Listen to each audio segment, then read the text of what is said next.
Parasites में protozoan parasite, malaria parasite. Malaria parasite, ये जो नाम है, इट इज जो इसका जो जूलॉजिकल नेम है वो है Plasmodium vivax. Zoological name is Plasmodium vivax और कॉमन नेम देते हैं हम लोग मलेरिया पैरासाइट। तो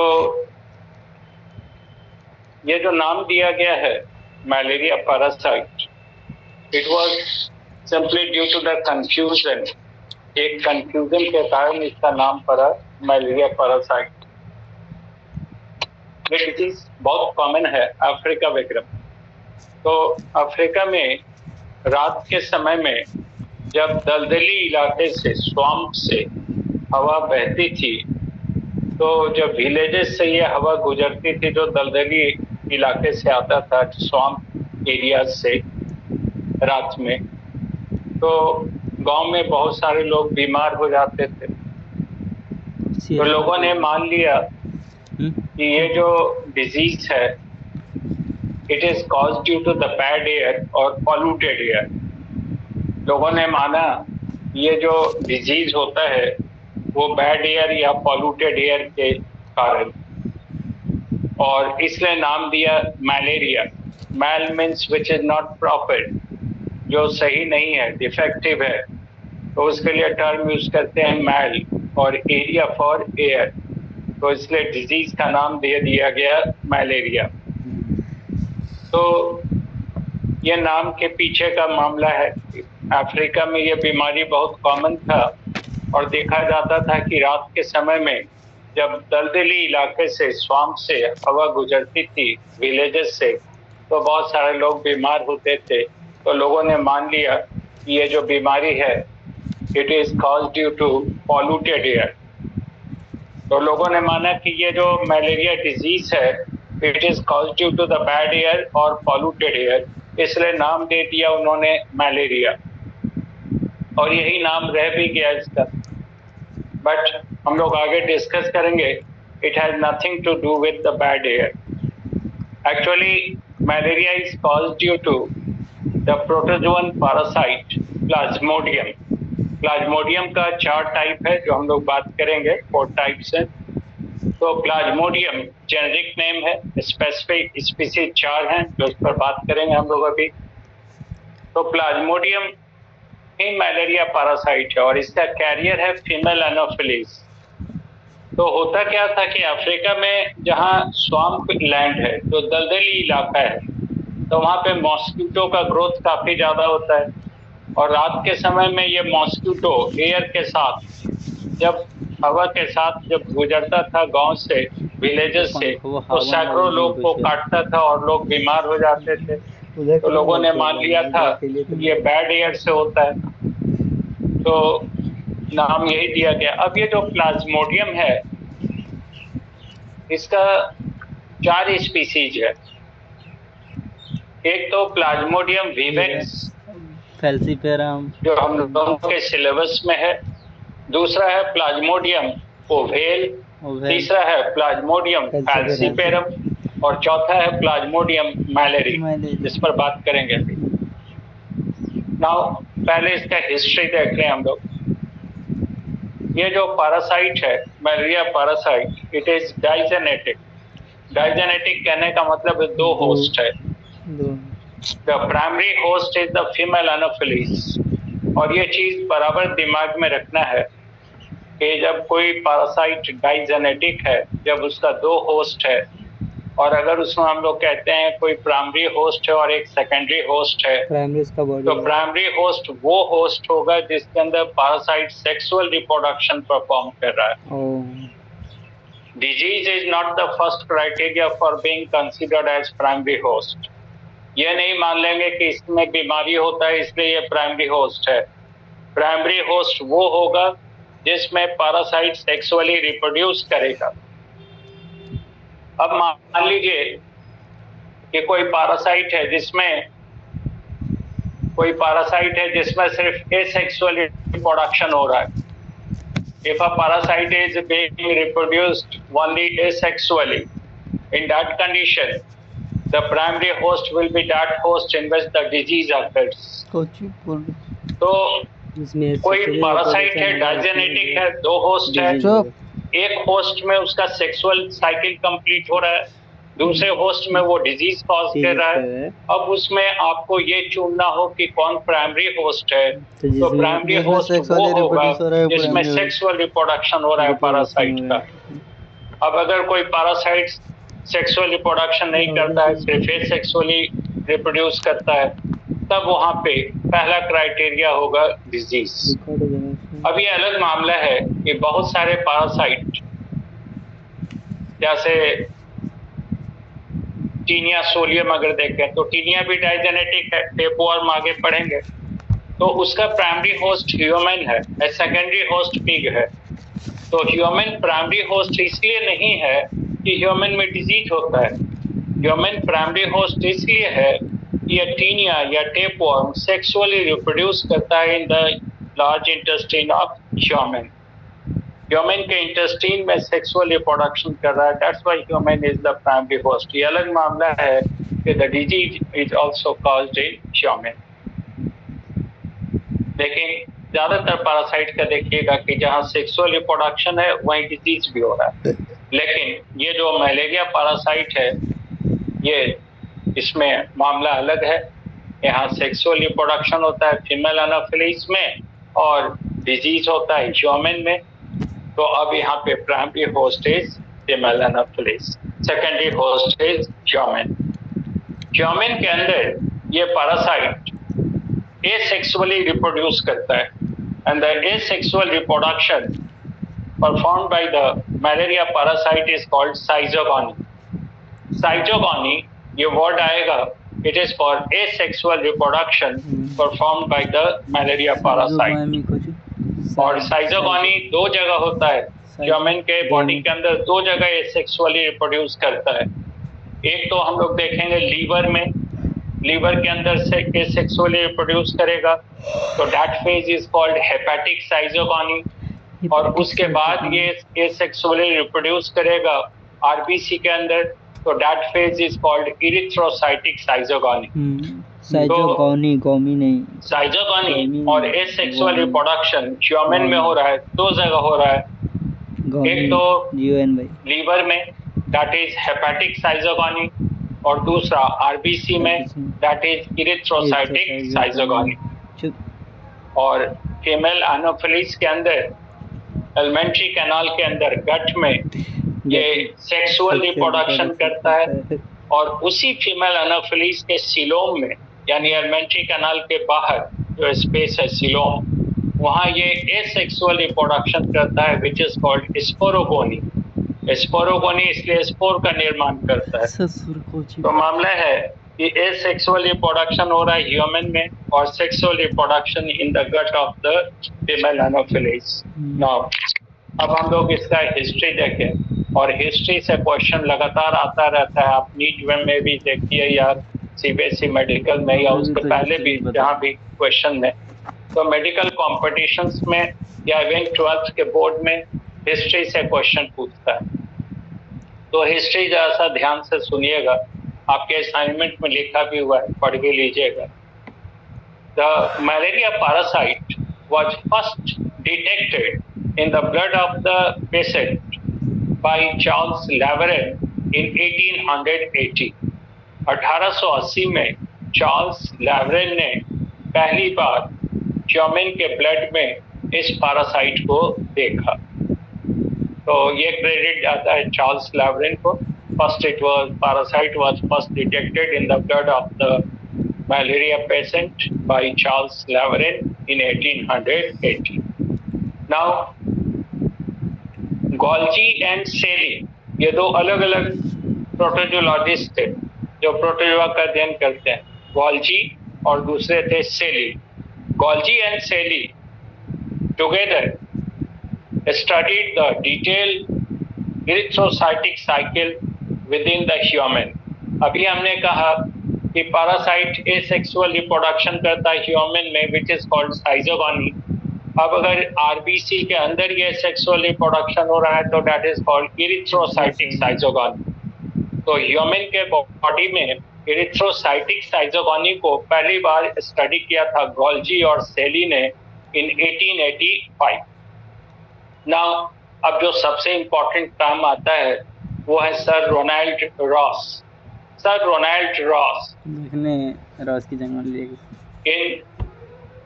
उन्होंने, इनका नाम सबसे इंपॉर्टेंट है, कारण है कि इन्होंने 2 अगस्त 1897 में यानी 2 अगस्त 1897 को सर रोनाल्ड रॉस ने इस पैरासाइट का एक डेवलपिंग स्टेज, जिसको oocyst कहते हैं, डायग्राम में भी बनाया है, डेवलपिंग स्टेज oocyst, इसको पहली बार उन्होंने डिटेक्ट किया in the coelom of the female anopheles. तो उसके बाद ये एस्टैब्लिश हुआ कि female anopheles is the carrier of the parasite. He also studied the detailed pathogenicity of malaria as well as its treatment, for which he was awarded Nobel Prize in 1902. तो sir Ronald Ross ने 2 अगस्त 1897 को इस parasite का developing stage, जिसको oocyst कहते हैं, उसको उन्होंने देखा फीमेल एनोफिलीज के सीलोम में एलिमेंट्री कैनाल के बाहर से अटैच। इसके बाद उन्होंने ये प्रूव किया कि female anopheles is the carrier of this parasite. फिर उन्होंने उसका और भी डिटेल सिम्टम भी स्टडी किया, ट्रीटमेंट पर भी उन्होंने काम किया, और इन सब काम के लिए उनको नोबेल प्राइज मिला 1902 में। नाउ इसके बाद जो नेक्स्ट इम्पोर्टेंट साइंटिस्ट का नाम आता है वो grassy, Grassi, Grassi in 1898 studied the detailed life cycle of the parasite within female anopheles. Female anopheles के अंदर, ये पूरा फीमेल एनोफिलीज के अंदर पूरा लाइफ साइकिल को पहली बार स्टडी किया ग्रासी ने in 1898. Then Gardner and Schrott in 1954 first studied the pre-erythrocytic schizogony, that is also called hepatic schizogony or liver schizogony, means asexual multiplication of the parasite in the liver of human. It was first studied by Gardner and Schrott in 1954, and finally Gardner, Schrott and Ruth Zeniska in 1969 first studied the detailed structure of the infective stage, which is called sporozoite. Actually, ये malaria parasite it belongs to the order sporozoa. ये इसका जो group है वो Sporozoa का, और जितने भी स्पोरोजोअन्स हैं all are parasite, exclusively parasite. Protozoa का एक ग्रुप है स्पोरोजोआ, और स्पोरोजोआ में जितने भी मेंबर्स हैं all are exclusively endoparasite, यानी शरीर के अंदर होगा, और इन सब में इन्फेक्टिव स्टेज इज स्पोरोजोइट। तो ऑब्वियसली मलेरिया पैरासाइट का भी इन्फेक्टिव स्टेज स्पोरोजोइट है। इसका डिटेल स्टडी किया Gardner, Short and Ruth Jeniska ने 1969। कितना खत्म व्यक्ति। तो हिस्ट्री फिर एक बार समझ लीजिए। The parasite was first detected in the blood of the patient by Charles Lavarin in 1880. Then Golgi and Selye in 1885 first studied the detailed life cycle of the parasite in the RBC of human, which is called erythrocytic schizogony. उसके बाद सबसे important नाम है sir Ronald Ross. 2 अगस्त 1897 को उन्होंने इस parasite का developing stage, जिसका नाम है oocyst, उसको देखा attach to the outer surface of the wall of alimentary canal of female anopheles. और इसके बाद उन्होंने ये सजेस्ट किया कि female anopheles is the carrier of this parasite, and he also studied the detailed pathogenicity as well as treatment, for which he was awarded Nobel Prize in 1902. And then Grassi in 1898, 1898 में he studied the detailed life cycle of the parasite in the female Anopheles. और फिर Gardner and Schott in 1954 first studied the hepatic schizogony, that is liver schizogony. It is also called pre-erythrocytic schizogony. Pre-erythrocytic कहने का मतलब erythrocytic साइजोगोनी के पहले, यानी जब RBC के अंदर ये डिवाइड करता है उसके पहले ये लीवर में डिवाइड करता है, इसलिए इसको प्री-इरिथ्रोसाइटिक भी कहते हैं। लीवर में है तो हेपाटिक या लीवर साइजोगोनी भी कहते हैं। इसको पहली बार स्टडी किया था गार्डनर एंड शॉर्ट ने 1954 में, और फाइनली गार्डनर, शॉर्ट एंड रुबजेनेस्का in 1969 first studied the detailed structure of the infective stage of the parasite, which is called sporozoite. तो ये तो डिटेल है इसका हिस्ट्री बहुत इंपॉर्टेंट है, क्वेश्चन आता रहता है। अब ये जो मलेरिया पैरासाइट है प्लाज्मोडियम, इसका 4 स्पीसीज है, 4 species. The first one is the Plasmodium vivax, जो हम लोगों के सिलेबस में और जो अभी हम लोग पढ़ेंगे, Plasmodium vivax. It causes benign tertian malaria. देखिए 2 टर्म आएगा, बेनाइन वर्ड का यूज करेंगे जिसमें डेथ नहीं होगा, और मैलिग्नेंट विच में कॉज डेथ। और टर्सियन मलेरिया इसलिए कहा गया है कि मलेरिया का जो सबसे कैरेक्टरिस्टिक फीचर है वो है चील एंड फीवर, जारा और बुखार।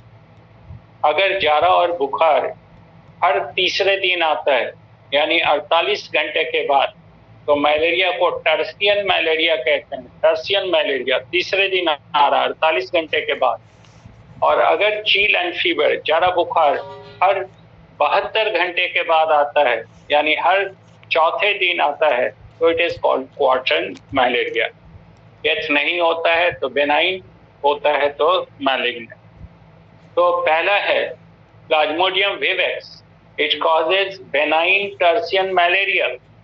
अगर थोड़ा सा देखभाल करेंगे तो डेथ नहीं होगा, और सिम्टम जारा बुखार जो सबसे इंपॉर्टेंट सिम्टम है मलेरिया का, वो हर तीसरे दिन आएगा। दूसरा है Plasmodium ovale, Plasmodium ovale, OVALE, ovale. It causes mild tertian malaria.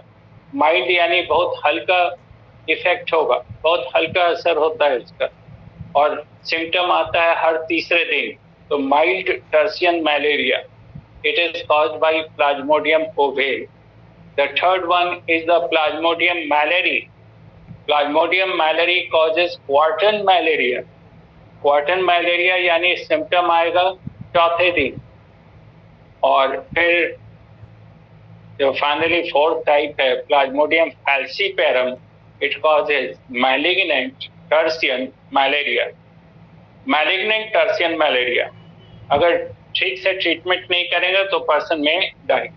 तो फैल्सीपेरम एक ऐसा स्पीसीज है जिसमें डेथ हो सकता है। प्लाज्मोडियम विवेक्स, ओवेल और मैलेरी नॉर्मली ये बेनाइन है, यानी इसमें डेथ नहीं होता है, प्रॉब्लम आएगा बट डेथ इज रेयर। अब क्वेश्चन जो आपका पूछता है, बोर्ड में भी पूछ सकता है, मेडिकल में भी मेडिकल में तो खैर आता ही है, उसमें दिया रहेगा मलेरिया पैरासाइट का नाम। सर उसमें रहेगा कि the benign tertian malaria is caused by which one of the following malaria parasite, तो आंसर हो जाएगा प्लाज्मोडियम विवेक्स। अगर पूछेगा कि the Plasmodium falciparum causes which one of the following types of malaria, benign tertian, malignant tertian, then mild tertian या quaternary, so it is malignant tertian। तो question इस पर रहता है, इसलिए टाइप को ध्यान से रखना है। अब हमने कहा था कि मलेरिया पैरासाइट डाइजेनेटिक है, 2 होस्ट है। प्राइमरी होस्ट है फीमेल एनोफिलीज और सेकेंडरी होस्ट है ह्यूमन। फीमेल एनोफिलीज में दोनों तरह से रिप्रोडक्शन होता है। सेक्सुअल रिप्रोडक्शन उसके एलिमेंट्री कैनाल में, और एसेक्सुअल रिप्रोडक्शन उसके सिलोम में, जिसको स्पोरोगोनी कहते हैं, स्पोर का निर्माण करता है। और ज्योमेन में सिर्फ साइजोगोनी यानी एसेक्सुअल मल्टीप्लिकेशन, नंबर बढ़ाता है अपना एसेक्सुअली डिवाइड करके। तो यहाँ पे हमने ये डायग्राम बनाया हुआ आपके लिए समझने के लिए। देखिए ये जो डॉटेड लाइन है, यहाँ वाला ये डॉटेड लाइन है, इसके ऊपर पूरा का पूरा लाइफ साइकिल है प्लाज्मा, ये पूरा का पूरा लाइफ साइकिल है फीमेल एनाफिलीज में, यानी यहाँ से यहाँ तक पूरा जो लाइफ साइकिल है फीमेल एनाफिलीज के अंदर, और यहाँ से यहाँ ज्योमेन के अंदर, ये फीमेल एनाफिलीज और ये ज्योमेन। अब देखिए यहाँ लिख भी दिया है लाइफ साइकिल या लाइफ हिस्ट्री, LH का है लाइफ हिस्ट्री। तो life history in female Anopheles, ये लिखा हुआ है लाइफ हिस्ट्री इन ज्योमेन, ये ज्योमेन में।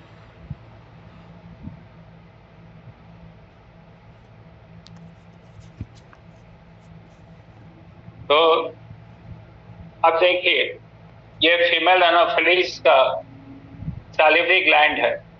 It is the salivary gland of female Anopheles, जिसमें सलाइवा मौजूद होता है।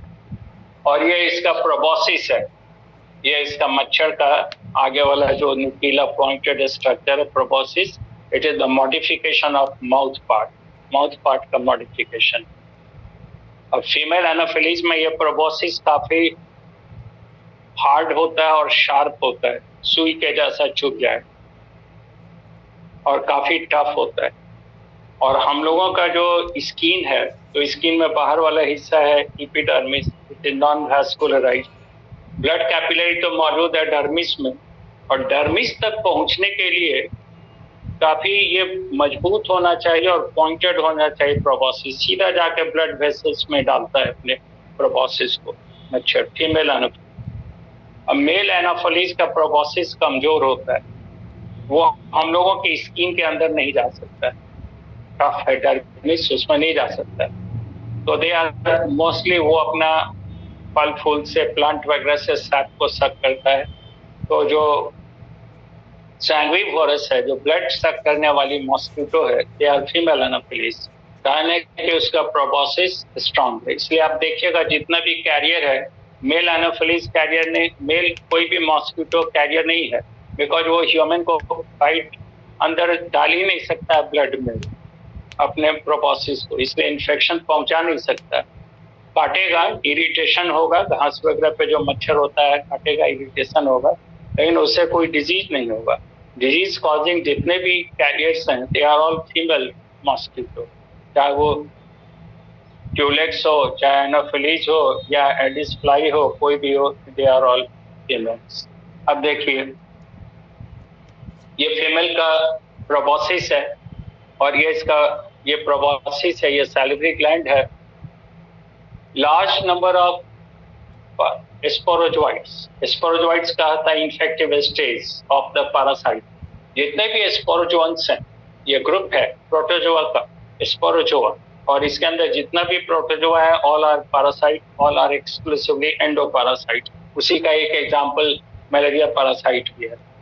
तो ये इसके अंदर हजारों की संख्या में more than 1000 sporozoites are present in the salivary gland of the female Anopheles. And when the female Anopheles bites a person, these sporozoites along with saliva enter into the blood circulation. जब ये female Anopheles bite करेगी किसी person को, तो हजारों की संख्या में ये स्पोरोजोइट जो इन्फेक्टिव स्टेज हैं, सलाइवा के साथ इंटर कर जाएगा into the blood circulation through the punctured site. Skin में जहां छेद करेगा वहां से इंटर कर जाएगा into the blood vessel, and these sporozoites will move within the body, within the blood vessel. ये ब्लड वेसल के अंदर मूव करेगा शरीर के अंदर for about half an hour, आधा घंटा तक ये चक्कर लगाएगा ब्लड के साथ, और तब ये इंटर कर जाएगा लीवर में। अब ये ब्लड जब पहुंचेगा लीवर में, तो ईच स्पोरोजोइट, हर स्पोरोजोइट एक लीवर सेल के अंदर जा रहा है। ये सब जो बनाया है, these are the liver cells, ये लीवर सेल है। तो एक स्पोरोजोइट एक लीवर सेल के अंदर जाता है, हजारों की संख्या में स्पोरोजोइट है, तो समझ जाइए हजारों सेल्स में जा रहा है। तो each sporozoite enter into single liver cell and then it changes into the state which is called साइजॉन। अब ये पैरासाइट चेंज कर गया एक अवस्था में जिसका नाम है साइजॉन, and साइजॉन is the stage which has to undergo साइजोगोनी। साइजॉन वो अवस्था है जिसमें साइजोगोनी होना है, साइजोगोनी यानी एसेक्सुअल मल्टीप्लिकेशन होना है। तो यहाँ पे ये स्पोरोजोइट है, चला गया लीवर के सेल में, चेंज कर गया साइजॉन्ट में, और अब साइजॉन्ट में काफी ज्यादा एसेक्सुअल मल्टीप्लिकेशन हुआ and it produces large number of cryptozoites, more than 1000 cryptozoites are produced. ये बनाएगा क्रिप्टोजोइट, ये सब टर्म इंपॉर्टेंट है। क्रिप्टोजोइट लीवर के सेल में बनेगा। अब 1000 से ज्यादा क्रिप्टोजोइट बनेगा, जाहिर सी बात है लीवर सेल विल बर्स्ट, वो डैमेज हो जाएगा and the cryptozoites will be released into the plasma, ये बाहर आ जाएगा। Now each cryptozoite again enters into a fresh liver cell, फिर ये एक fresh liver cell बन जाएगा, again it changes into साइजॉन, फिर बदल गया साइजॉन में, and again it undergoes साइजोगोनी। This time it will produce more than 1000 metacryptozoites। ये क्रिप्टोजोइट था, तो क्रिप्टोजोइट के बाद का स्टेज जो होता है that is Meta, Meta means बाद में, तो क्रिप्टोजोइट के बाद का, तो 1000 से ज्यादा मेटा क्रिप्टोजोइट बनेगा, तो लीवर सेल बस्ट कर गया, cryptozoite become free. Now these cryptozoites are of two types. ये जो मेटा क्रिप्टोजोइट हैं, मेटा क्रिप्टोजोइट वो दो तरह का, एक माइक्रो मेटा क्रिप्टोजोइट और दूसरा मेगा मेटा क्रिप्टोजोइट। माइक्रो यानी छोटा साइज है, मेगा बड़ा साइज है। तो mega meta cryptozoite again invade the fresh liver cell to continue the liver schizogony. जो बड़े साइज का मेटा क्रिप्टोजोइट है वो फिर एक फ्रेश लीवर सेल में जाएगा और इस तरह से ये लीवर साइजोगोनी जारी रहेगा। Whereas the small metacryptozoites, micro metacryptozoite will now enter into the RBC।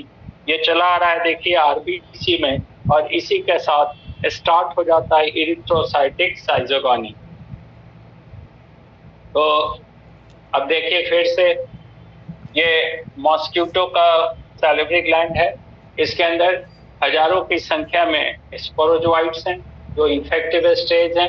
जब ये फीमेल एनोफिलीज किसी पर्सन को बाइट करेगी, जब ये किसी पर्सन को बाइट करेगी, तो these sporozoites along with the saliva will enter into the blood circulation।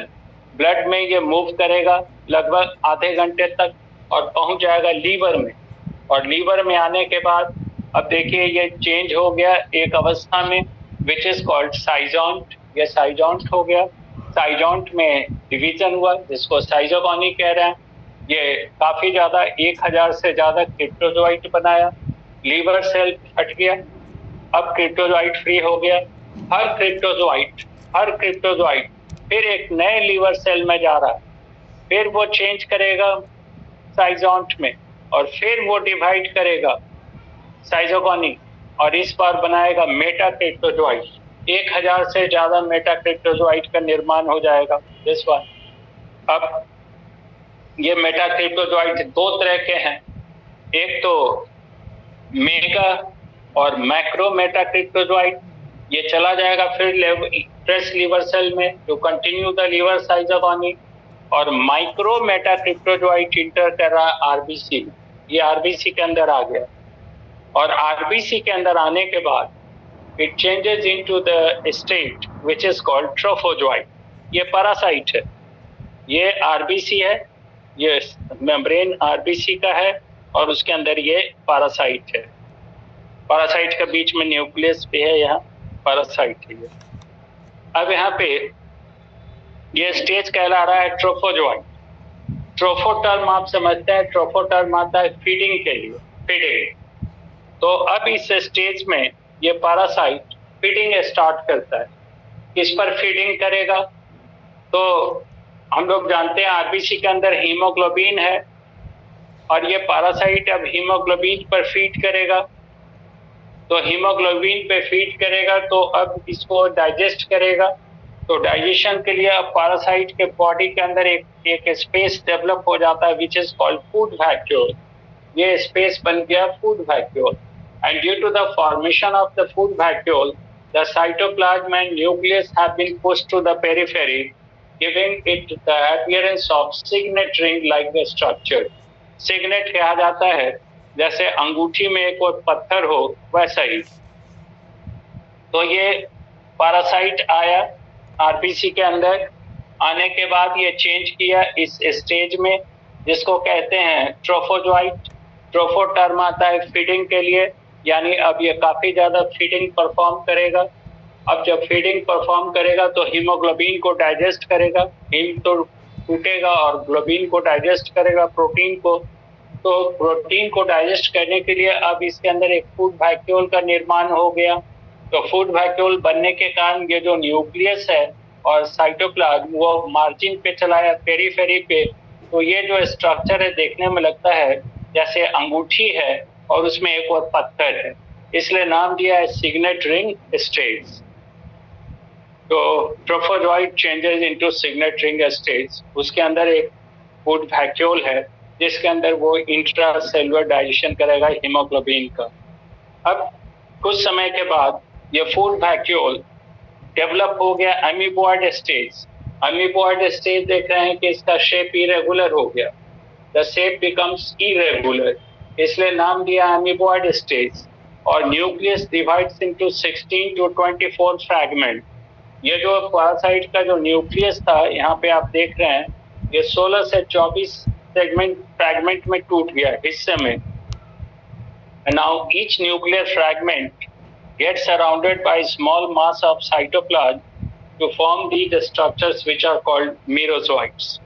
ये जो अमीबॉइड स्टेज है जो इरेगुलर हुआ, इसके अंदर न्यूक्लियस ब्रेक कर गया 16 से 24 हिस्से में, और each nuclear fragment gets surrounded by small mass of cytoplasm, और 16 से 24 बन गया मीरोजोइट। और इसी अवस्था में जब मीरोजोइट यहाँ पे फॉल किया, इसी अवस्था में यहाँ पे रेड कलर का, ये रेड कलर बना देते हैं डॉट, रेड कलर का यहाँ पे स्ट्रक्चर्स दिखता है विच आर कॉल्ड स्कफनर्स ग्रैन्यूल्स।